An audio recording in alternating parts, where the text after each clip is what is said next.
Hello, my name is Ben Lee, and in this video, we're going to look at how to make a connection to an EG2-S for device editor. I've already done a search for devices and my EG2-S has shown up. So I'm going to unselect all and then just select the EG2-S and read it in. Next, I would go ahead and set the segment and node number for that device, not leave them at the out of box or factory settings. Then go ahead and open the device and go to the Ethernet tab. The EG2-S does not come with an IP. It's set to DHCP by default.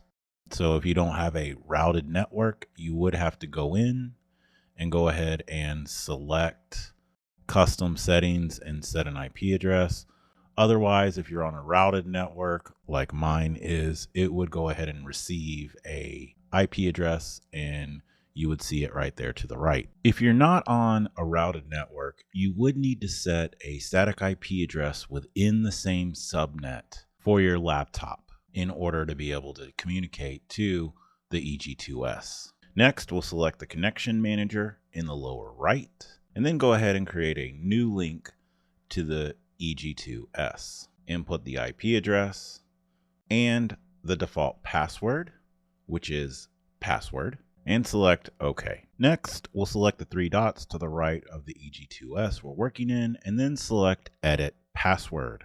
We'll type in the default password, and then we're going to enter in a new password. The new password must contain 8 to 64 characters, at least one lowercase character, at least one uppercase character, at least one numeric character, and at least one special character. Then select OK. You should get a message saying that the password has been set. Notice that the EG2-S has went from red to green. Now we should turn off any other connections so that we only are connected to one single device at a time. You can verify the connection by clearing your search history and then searching again.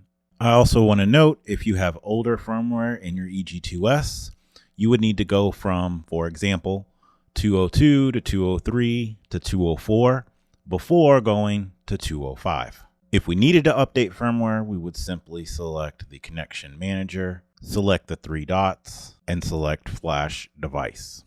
Then browse to the location of the firmware file and choose update.